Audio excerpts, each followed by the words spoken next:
Hello friend, आप सबका स्वागत है हमारे YouTube channel Pradeep math point में। चलिए आज की क्लास में हम विराम चिन्ह के बारे में पढ़ेंगे। तो विराम चिन्ह का क्या होता है? विराम चिन्ह का शाब्दिक अर्थ क्या होता है? विराम चिन्ह का शाब्दिक अर्थ होता है ठहराव या रुकना। क्या होता है? ठहराव या रुकना। विराम ये होता है विराम चिन्ह का शाब्दिक अर्थ। आइए इसकी परिभाषा देखते हैं। विराम चिन्ह का परिभाषा विचारों और भावों को स्पष्ट करने के लिए जिन चिन्हों का प्रयोग वाक्य के बीच में या अंत में किया जाता है उसे विराम चिन्ह कहते हैं। ठीक है, तो क्या है? विचारों और भावों को स्पष्ट करने के लिए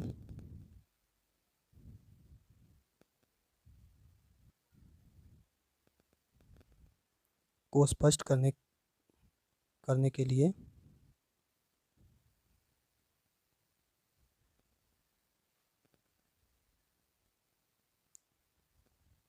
जिन चिन्हों का प्रयोग वाक्य के बीच में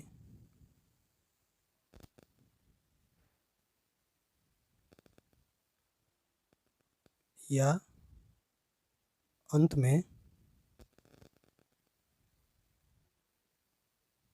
किया जाता है उसे विराम चिन्ह कहते हैं।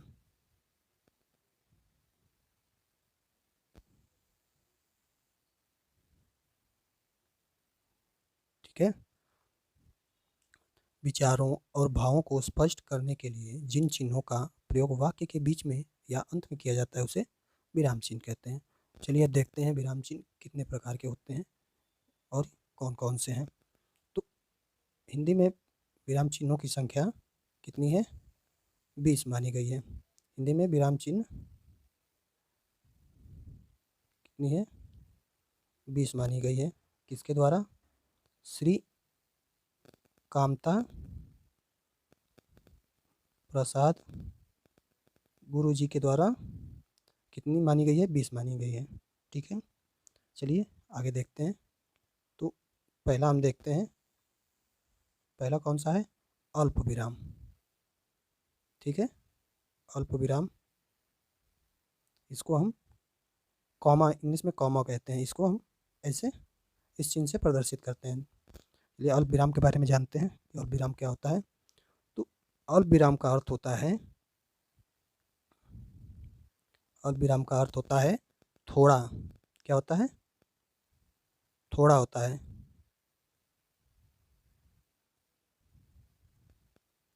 ठीक है, तो अल्प विराम का प्रयोग हम कहाँ करते हैं? चलिए देखते हैं। जब थोड़ी देर रुका जाता है,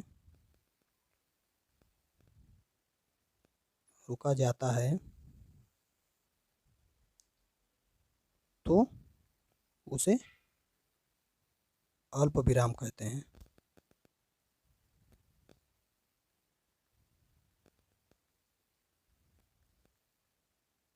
ठीक है, अल्प विराम किसे कहते हैं? अल्प विराम का शाब्दिक अर्थ होता है थोड़ा। ठीक है, जब थोड़ी देर रुका जाता है तो उसे हम अल्प विराम कहते हैं।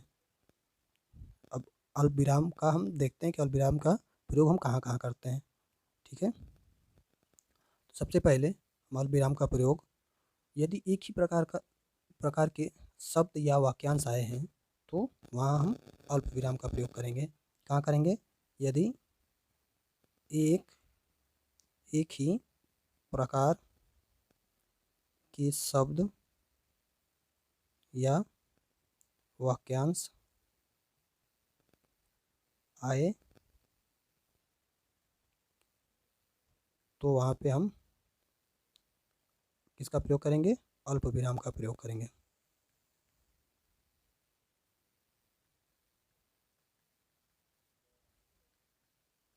जैसे देखते हैं हम, जैसे हम शब्दों में देखते हैं पहले।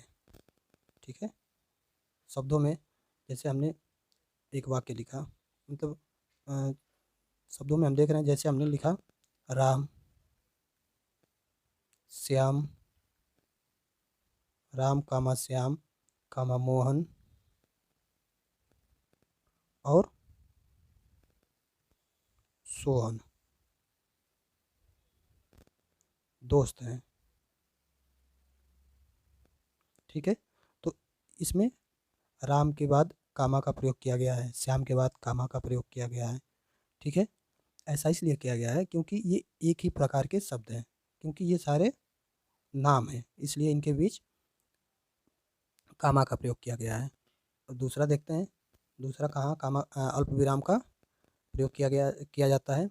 यदि वाक्य के बीच में ये सब आए तो उनसे पहले कामा का प्रयोग करते हैं। कौन कौन से वाक्य हैं? पर, परंतु, किंतु, लेकिन, तो, भी, मगर, इसलिए, अतः, क्योंकि, जिससे, बल्कि, तथापि, आदि अव्यय हो तो उनके पहले अल्प विराम का प्रयोग किया जाता है। जी हाँ, ये कहीं पर आए, परंतु आए, किंतु आए, लेकिन आए, तो आए, भी आए, मगर आए, इसलिए आए, अतः आए, क्योंकि आए, जिससे आए, बल्कि आए, तथापि आए, आदि अव्यय आए तो इनके पहले हम अल्प विराम का प्रयोग करते हैं। चलिए अगले तीसरा देखते हैं, और कहाँ अल्प विराम का प्रयोग करते हैं हम। यदि वाक्य में यह, उसे, तब, अब, या तो आदि लुप्त रहें,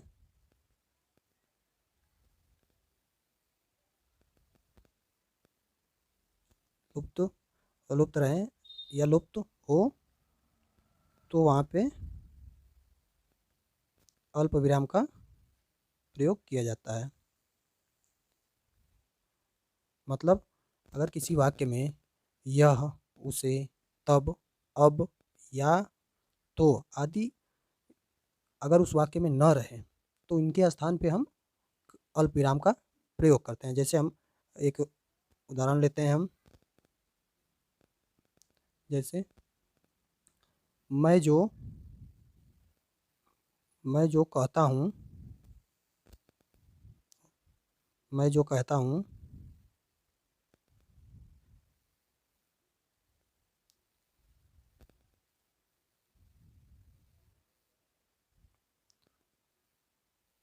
ध्यान से, सॉरी, मैं जो कहता हूँ ध्यान से सुनो। इस वाक्य में हम क्या देख रहे हैं कि अगर हम इस वाक्य को अच्छे से उच्चारित करेंगे तो हम उसको कहेंगे मैं जो कहता हूँ उसे ध्यान से सुनो, लेकिन यहाँ पे हम उसे यहाँ लुप्त है, अगर उसे यहाँ लुप्त है तो उसकी जगह पे हम अल्प विराम का प्रयोग करते हैं। ठीक है, ऐसे एक और देख लेते हैं। जब जाना ही है, कामा, चले जाते या चले जाओ। यहाँ पे अगर हम इसका दूसरा अगर उच्चारण करते हैं, वाक्य को पढ़ते हैं, तो जब जाना ही है तो चले जाओ। यहाँ तो अगर हम इसका सही से उच्चारण करेंगे तो यहाँ पे तो आता है। अगर हम तो यहाँ से हटा देते हैं और उसके जगह हम कामा का प्रयोग करते हैं तभी ये वाक्य सही है। ठीक है, अगला देखते हैं, आगे देखते हैं। यदि वाक्य का आरंभ यदि वाक्य का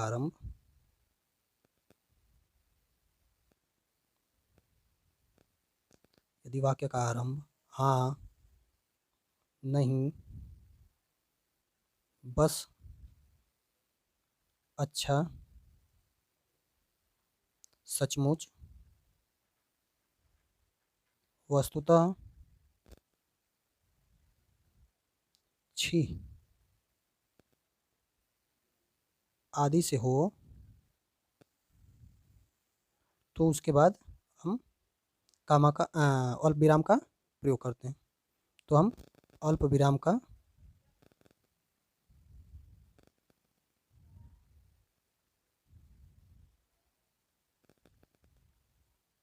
जैसे हम उदाहरण देखते हैं इसका, जैसे हाँ, मैं जानता हूँ। ठीक है। अगर हाँ, नहीं, बस, अच्छा, सचमुच, वस्तुतः, छी आदि वर्ण आए तो हम उनके बाद अल्प विराम का प्रयोग करते हैं। जैसे नहीं, यह तो गलत है। ठीक है। आगे देखते हैं अगला। आगे अगला आता है अब हमारा दूसरा नंबर का अर्ध विराम। अर्ध विराम, इसको हम कामा के ऊपर एक बिंदी लगा देते हैं तो ये अर्ध विराम बन जाता है। ठीक है। ये इसके बारे में पढ़ते हैं। अर्ध का अर्थ होता है अर्ध का अर्थ होता है आधा। क्या होता है? अर्ध का अर्थ आधा होता है। जब जब पूर्ण जब पूर्ण विराम से कम तथा अल्प विराम से ज़्यादा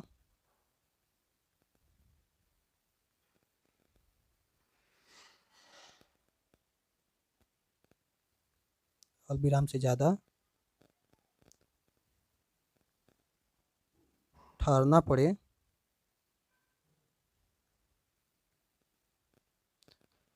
तो वहाँ पे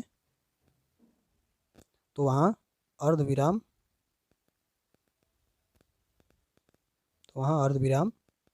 का प्रयोग होता है। ठीक है।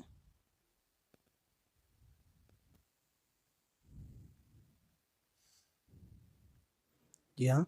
जैसे जब पूर्ण विराम से कम तथा अल्प विराम से अधिक ठहरना पड़े तो वहाँ अर्ध विराम का प्रयोग होता है। जैसे जैसे हम देखते हैं, जैसे सूर्य चमक रहा है।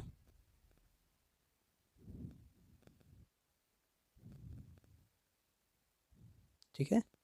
तो इस वाक्य में अल्प अल्प विराम से ज़्यादा और पूर्ण विराम से कम ठहराव हो रहा है, इसलिए यहाँ पे किसका प्रयोग होगा? अर्ध विराम का प्रयोग होगा। चलिए अगला देखते हैं। आगे आगे हम देखेंगे पूर्ण विराम। 3 नंबर पूर्ण पूर्ण विराम किसे कहते हैं? पूर्ण विराम एक खड़ी पाई ऐसे उसके चिन्ह से इसको दर्शाया जाता है। ठीक है। पूर्ण विराम को पूर्ण विराम के बारे में पढ़ते हैं हम।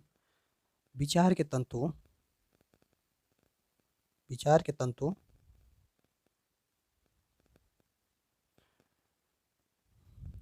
विचार के तंतु जहाँ पूर्ण रूप से विराम ले लें वहाँ पूर्ण विराम होता है। अर्थात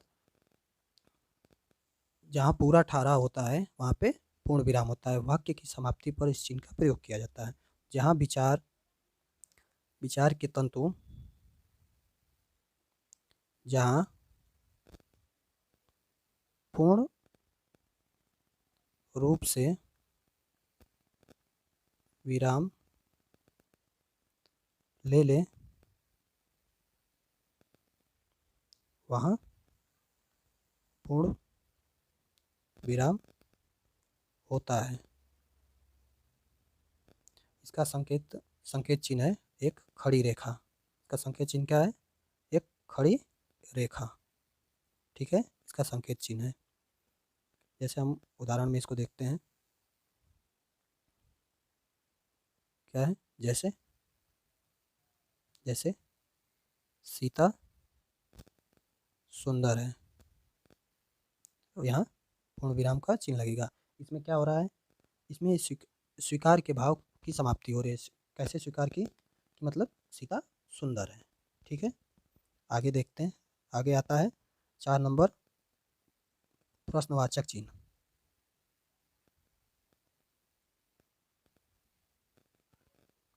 इसको हम ऐसे प्रदर्शित करते हैं। अब प्रश्नवाचक चिन्ह के बारे में पढ़ते हैं हम। प्रश्नवाचक चिन्ह का प्रयोग प्रश्न सूचक वाक्यों के अंत में पूर्ण विराम के स्थान पर किया जाता है, ठीक है। कहाँ किया जाता है प्रश्नवाचक चिन्ह का प्रयोग? प्रश्नवाचक चिन्ह का प्रयोग प्रश्नवाचक चिन्ह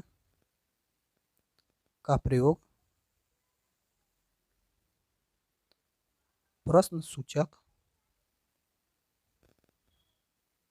वाक्यों के अंत में पूर्ण विराम के स्थान पर किया जाता है, ठीक है। कहाँ किया जाता है? तो जहाँ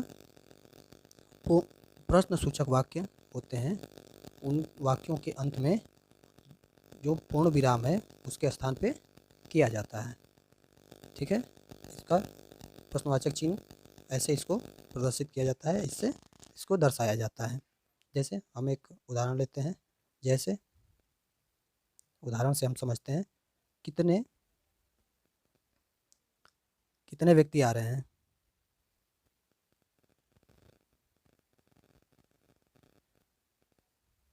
इसमें इसमें ये कितने प्रश्न सूचक वाक्य हैं, ठीक है। तो इसमें व्यक्तियों की संख्या पूछी जा रही है, ठीक है, इसलिए यहाँ पे प्रश्नवाचक चिन्ह का प्रयोग किया गया है। आगे देखते हैं हम प्रश्नवाचक चिन्ह के बाद अगला आता है 5 नंबर आश्चर्य या विस्मयादि बोधक चिन्ह।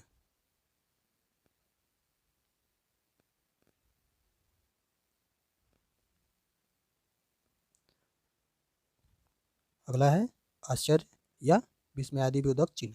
इसको हम ऐसे प्रदर्शित करते हैं, ठीक है। अब इसके बारे में पढ़ते हैं। जब वाक्य में हर्ष, विषाद, विस्मय, घृणा, आश्चर्य, करुणा, भय इत्यादि भाव व्यक्त किए जाएं तो वहाँ पे इस चिन्ह का प्रयोग किया जाता है। जैसे लिखते हैं हम जब इसको, जब वाक्य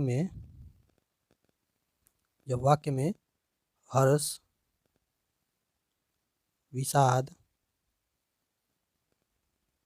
विस्मय, घृणा, आश्चर्य, करुणा,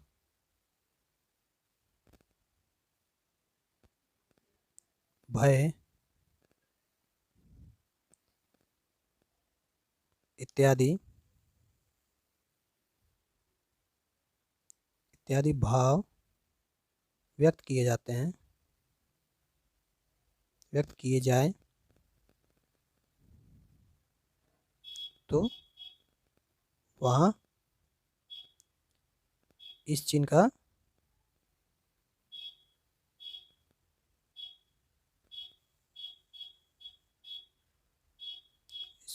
प्रयोग किया जाता है, ठीक है। आश्चर्य या विस्मयादि बोधक चिन्ह जब वाक्य में हर्ष, विषाद, घृणा, विस्मय, आश्चर्य, करुणा, भय इत्यादि भाव व्यक्त किए जाए तो वहाँ पे विस्मयादि बोधक चिन्ह का प्रयोग किया जाता है। जैसे जैसे हम देखते हैं एग्जाम्पल, जैसे जैसे हम लिखेंगे वाह, वाह के बाद विस्मयादि बोधक चिन्ह का प्रयोग किया जाता है। या फिर छी, अगर हम छी भी लिखेंगे तो उसके बाद भी विस्मयादि बोधक का चिन्ह प्रयोग किया जाता है। ठीक है, नंबर क्या है, निर्देशक चिन्ह।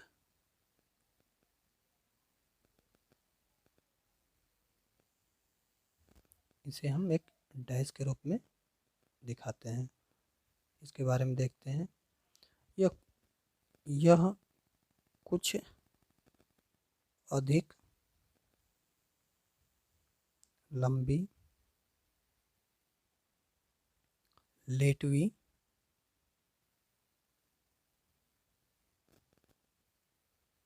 रेखा, जिसे हम ऐसे प्रदर्शित करते हैं, होती है।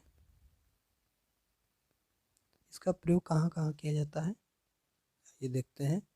सबसे पहले किसी बात पर बल देने के लिए इसका निर्देशक चिन्ह का प्रयोग किया जाता है।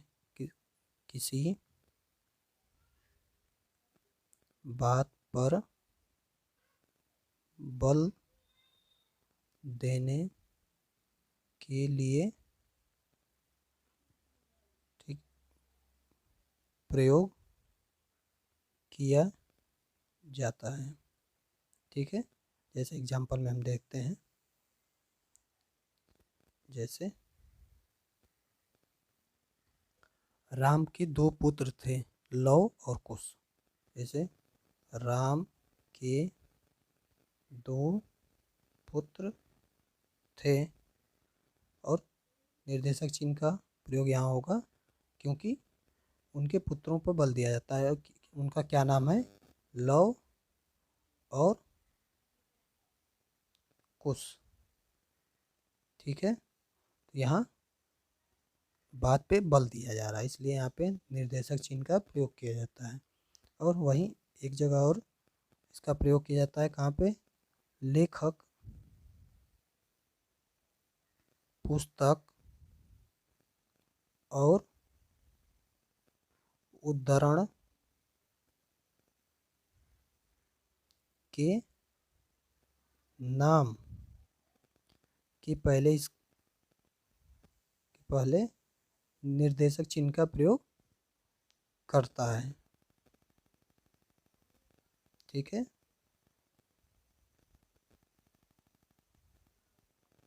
निर्देशक चिन्ह का प्रयोग किया जाता है।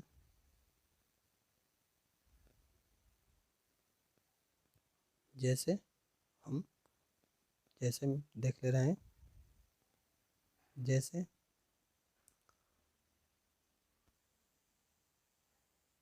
जैसे पोथी पढ़ित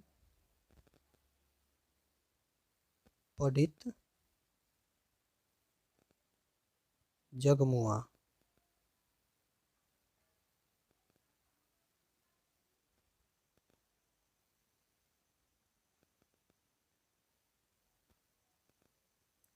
क्या है, पोथी पढ़ित जगमुआ, पंडित भयानक ओय। ठीक है, यहाँ पे हम निर्देशक चिन्ह का प्रयोग करते हैं। ठीक है, आगे देखते हैं हम, अगला पढ़ते हैं हम 7 नंबर। क्या है, योजक या संयोजक चिन्ह। अब देखते हैं योजक चिन्ह किसे कहते हैं, योजक या संयोजक चिन्ह। ठीक है, इसको भी हम लेटवी रेखा के रूप में प्रदर्शित करते हैं, लेकिन ये निर्देशक चिन्ह से छोटी होती है। ठीक है, आइए इसके बारे में पढ़ते हैं हम। जब एक ही शब्द दोहराया जाता है अथवा समस्त शब्द के दोनों शब्द पृथक पृथक दिखाने होते हैं, तब छोटी रेखा का प्रयोग किया जाता है, लेटवी छोटी रेखा का प्रयोग किया जाता है। ठीक है, जब एक ही जब एक ही शब्द दोहराया जाता है अथवा समस्त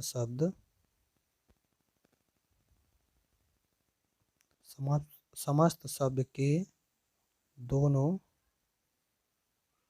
शब्द पृथक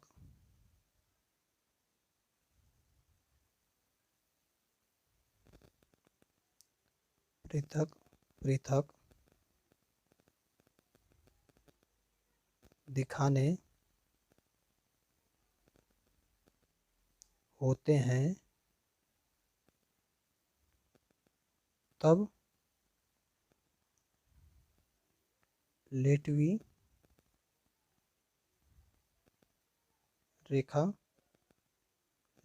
छोटी रेखा, ठीक है, लेटवी छोटी रेखा का प्रयोग किया जाता है।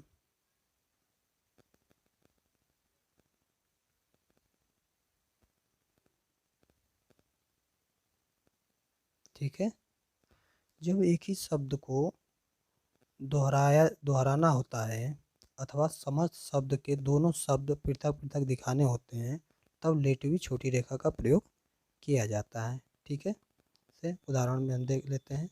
जैसे जैसे जैसे दो और दो, इनको पृथक पृथक दिखाना है तो इनके बीच योजक चिन्ह का प्रयोग किया जाता है। दो दो, तीन तीन, इसी प्रकार चार चार। ठीक है, तो इनके बीच योजक चिन्ह का प्रयोग किया जाता है। आगे देखते हैं हम, आगे 8 नंबर पढ़ेंगे हम कोष्ठक के बारे में। कोष्ठक क्या होता है? कोष्ठक कितने प्रकार? कोष्ठक 3 प्रकार के होते हैं। ये 3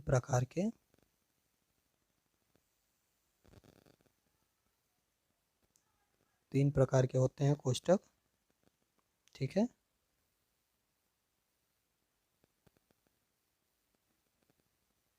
कौन कौन से हैं?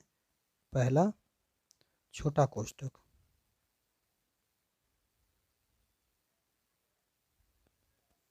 इसको हम इस प्रकार प्रदर्शित करते हैं, दिखाते हैं। ठीक है, छोटा कोष्ठक के बारे में पढ़ते हैं हम। छोटा कोष्ठक का प्रयोग किसी शब्द के अर्थ को स्पष्ट करने, नाटकों में पात्र की गतिविधियां अथवा रंग संकेतों के लिए, क्रमांक को घेरने हेतु, समानार्थी शब्दों को बताने के लिए प्रयोग किया जाता है। तो छोटा कोष्ठक का प्रयोग कहाँ किया जाता है? चलिए देखते हैं, लिखते हैं हम इसके बारे में। तो इसका प्रयोग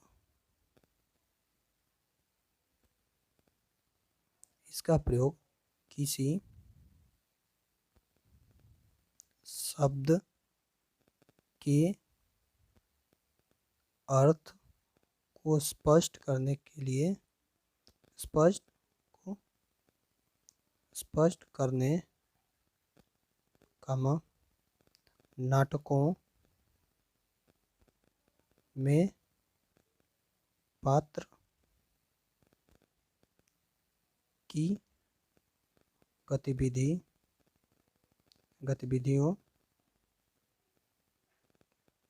अथवा रंग संकेतों के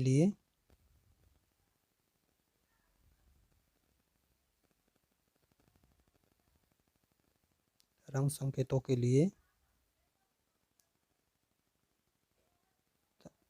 क्रमांक को घेरने के लिए,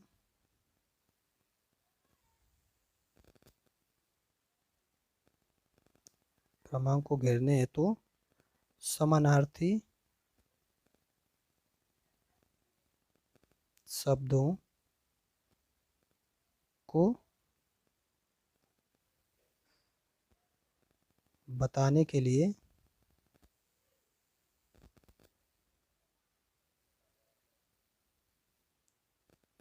समानार्थी शब्दों को बताने के लिए छोटा कोष्ठक का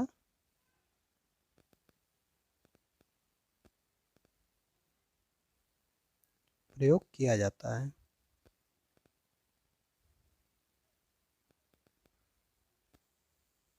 ठीक है, तो छोटा कोष्ठक का प्रयोग कहाँ किया जाता है? छोटा कोष्ठक का प्रयोग किसी शब्द के अर्थ को स्पष्ट करने, नाटकों के पात्रों की गतिविधियाँ अथवा रंग संकेतों के लिए, क्रमांक को घेरने हेतु समानार्थी शब्दों को बताने के लिए इसका प्रयोग होता है। ठीक है, जैसे हम उदाहरण में इसको देखते हैं। जैसे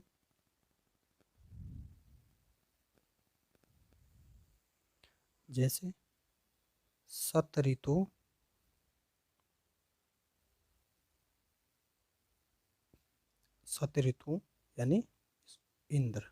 ठीक है, की सभा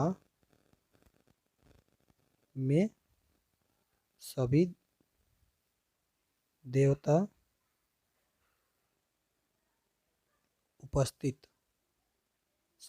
उपस्थित कोष्ठ में हाजिर थे। ठीक है, तो सत ऋतु यानी इंद्र, सत ऋतु के अर्थ को दिखाने के लिए हम कोष्ठक में इंद्र का यहाँ कोष्ठक का प्रयोग किया गया है इंद्र को दिखाने के लिए। तथा यहाँ पे उपस्थिति के अर्थ को, उपस्थिति के एक और अर्थ को दिखाने के लिए, उपस्थिति मतलब हाजिर होना को दिखाने के लिए किसका प्रयोग किया गया? छोटा कोष्ठक का प्रयोग किया गया है। ठीक है, अब और अगला देखते हैं। फिर दूसरा कौन सा कोष्ठक होता है? दूसरा होता है वर्गाकार कोष्ठक। दूसरा होता है वर्गाकार कोष्ठक। ठीक है, इसे हम इस प्रकार दिखाते हैं। ठीक है, आइए इसके बारे में पढ़ते हैं, वर्गाकार कोष्ठक के बारे में। वर्गाकार कोष्ठक का प्रयोग भूल सुधारने अथवा शब्द में किसी त्रुटि को सही दिखाने के लिए किया जाता है। ठीक है, कहाँ किया जाता है वर्गाकार कोष्ठक का प्रयोग? वर्गाकार कोष्ठक का प्रयोग भूल सुधारने अथवा शब्द में किसी त्रुटि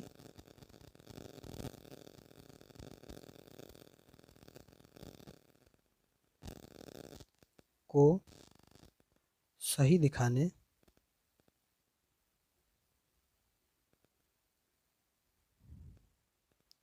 के लिए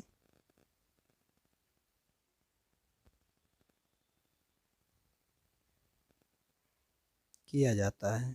ठीक है, तो वर्गाकार कोष्ठक का प्रयोग भूल सुधारने अथवा शब्द में किसी त्रुटि को सही दिखाने के लिए किया जाता है। ठीक है, जैसे हम देख लेते हैं। जैसे अनुवादित, यहाँ पे हम बड़े को वर्गाकार कोष्ठक का प्रयोग करेंगे। और अनुदित, ठीक है, यहाँ पे अनुदित, यहाँ पे क्या किया गया है? यहाँ पे भूल सुधार की गई है। ठीक है, चलिए, तो आज के लिए इस वीडियो में सिर्फ इतना ही। अब आगे हम विराम चिन्ह के बारे में अगली क्लास में पढ़ेंगे हम। चलिए, ठीक है।